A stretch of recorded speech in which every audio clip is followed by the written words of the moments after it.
नारी शक्ति है, सशक्त है, संकल्पित है। इन शब्दों को सार्थक बनाया है बड़कागांव हजारीबाग झारखंड की रहने वाली आकांक्षा कुमारी ने। नवोदय विद्यालय की छात्रा आकांक्षा ने वर्ष 2018 में बीआईटी सिंदरी में इंजीनियरिंग की पढ़ाई की। खदान क्षेत्र में बचपन से रही आकांक्षा को खनन के प्रति एक प्राकृतिक झुकाव और रुचि था। यही कारण है कि अब आकांक्षा कुमारी कोल इंडिया की पहली माइनिंग इंजीनियर बनी है, जो भूमिगत खदान में फिलहाल इनके एरिया के चूरी भूमिगत खदान में पदस्थापित है।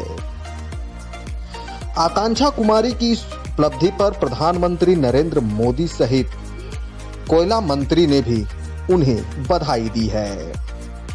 चूरी परियोजना में सेवा देने के बाद आकांक्षा लगातार परियोजना के अधिकारियों के साथ संपर्क में है। खदान में किस तरह से काम होता है, लगातार दिशा निर्देश प्राप्त कर रही है।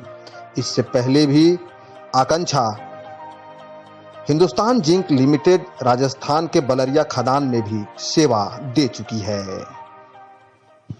नमस्कार, मैं अनिल कुमार। आसमान को अगर छूने की चाहत हो तो कोई भी बाधा आपके करीब नहीं आ सकती। यही कर दिखाया है हजारीबाग झारखंड बड़कागांव की रहने वाली आकांक्षा कुमारी ने। आज आकांक्षा ने अपनी मेहनत की बदौलत इतना शौर्य कमाया है कि देश के प्रधानमंत्री सहित कोयला मंत्री ने उनके कार्य की प्रशंसा करते हुए उन्हें बधाई दी है। आज हमारे साथ खुद आकांक्षा मौजूद हैं।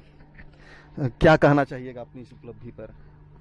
मैं तो सबको धन्यवाद देना चाहती हूँ कि खास करके सीसीएल मैनेजमेंट को कि उन्होंने मेरा निर्णय का सम्मान किया और मुझे चूरी खदान में अपना योगदान देने का मौका दिया।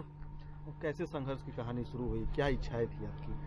संघर्ष की कहानी मेरी जिंदगी में संघर्ष जैसा कुछ था नहीं, पर मेरी बचपन से इच्छा थी कि मैं भूमिगत खदान में काम करूं, क्योंकि मैं बड़कागांव की हूं। तो मैं देखी थी कैसे निकलता है, मतलब कैसे निकलता है वो तो नहीं देखी थी, पर मैंने सुना था और आसपास की चीज़ों को देख के लगा कि नहीं, जानना चाहिए कैसे होता है, क्यों होता है, कि वो खनन कर रहे तो वो ऊपर का ग्राउंड वो गिरता क्यों नहीं है। मेरी जिज्ञासा यहाँ से स्टार्ट हुई कि जब मैं नवोदय गई तो वहाँ जो मेरी दोस्त लोग थी वो बताती थी कि मतलब आप ऐसा एज्यूम करो कि एक सॉलिड रूम है और उसको आप काटते काटते आगे बढ़ रहे हो। तो मैं उनसे पूछती थी वो गिरता क्यों नहीं है, गिरना तो चाहिए ना। तो उन्हें तो उतना पता नहीं था, पर यही जिज्ञासा मुझे माइनिंग करने के लिए प्रेरित की और मैं इस पर आगे बढ़ी। इससे पहले भी कहीं कुछ जॉब किया आपने?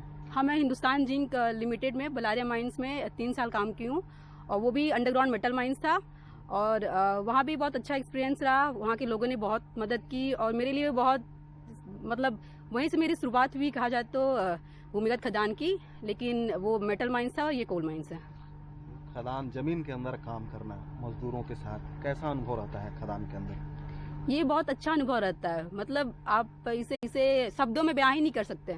लोग आपको बहुत मतलब स्वागत करते हैं कि हाँ आप उनके साथ काम कर रहे हैं। उनको खुद में वो गौरव फील करते हैं कि हाँ मेरे साथ कोई काम कर रही है और हमें दिशा निर्देश दे रही है कि हम अच्छे से काम करें, सुरक्षित काम करें।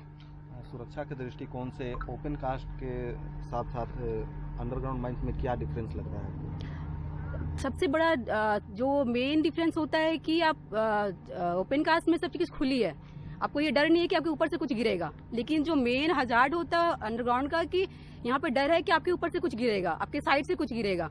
और अंडरग्राउंड ओपन कास्ट का क्या है कि आप विजुलाइज करते चीज़ों को, कुछ अनहोनी होने वाली होती है तो आप उसको प्रिडिक्ट कर सकते, देखिए कि हाँ वहाँ कुछ हो सकता है, कुछ गिर सकता है। पर अंडरग्राउंड में ये चीज़ मुश्किल होता है थोड़ा वो करना कि कहाँ से क्या होगी, क्योंकि आप पूरा एरिया को इंस्पेक्शन एक टाइम पे नहीं कर सकते हैं। कुछ को पर्टिकुलर बांट के हम लोग काम करते हैं और इसमें बहुत मतलब बहुत स्कोप है और हम कि अच्छे से कैसे टेक्नोलॉजी डेवलप करें कि चीज़ों को मॉनिटर कर सकें, और है भी और हो भी रहा है आगे।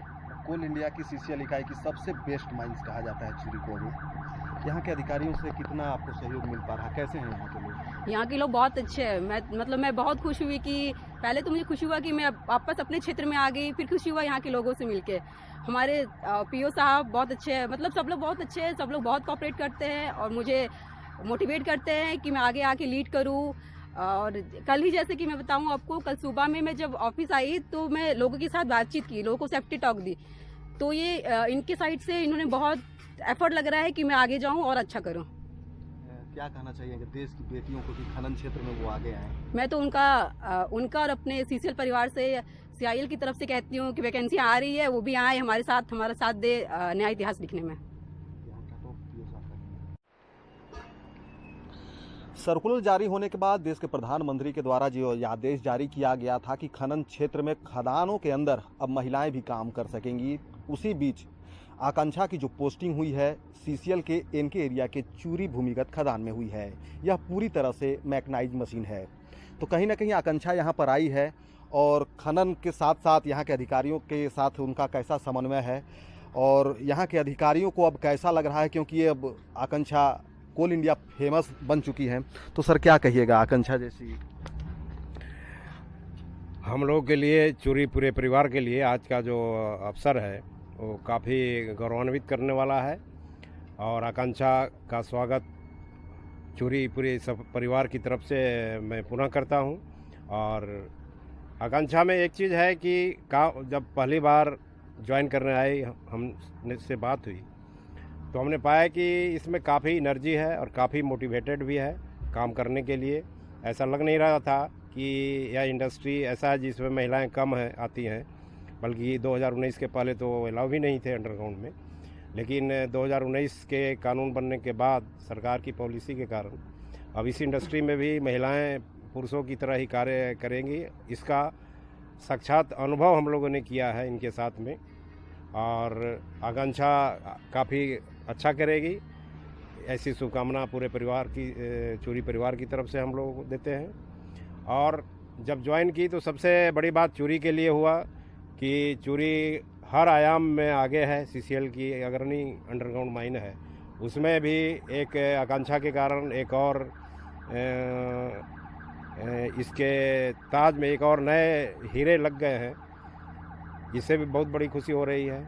साथ में और खुशी हुई कि आकांक्षा जब ज्वाइन की तो हमने इससे पूछा कि आप कहाँ से डिग्री की है, तो इन्होंने बताया कि मैं बीआईटी सिंदरी से आया हूँ, जो कि सौभाग्यवश उसी कॉलेज से मैं भी हूँ। फिर इनसे बातें हुई, कॉलेज के बारे में हुई, किस हॉस्टल में रहती थी। एक समय था जब हम लोग पढ़ते थे तो केवल इलेक्ट्रॉनिक्स सिविल में ही लड़कियां दिखती थी, लेकिन अब माइनिंग में भी आ गई हैं। और हम समझते हैं कि जिस तरह से बाकी जगहों पर, बाकी उद्योगों में महिलाएं परचम फहरा रही हैं, बहुत से कंपनियों में सीईओ हैं, बहुत से मल्टीनेशनल कंपनियों में सीईओ के रूप में काम करती हैं, उसी तरह से महिलाएं भी इस कंपनी में भी बहुत सफल होंगी और इस कंपनी को आगे बढ़ाने में बहुत बड़ा योगदान देंगी, यही हमारा विश्वास है।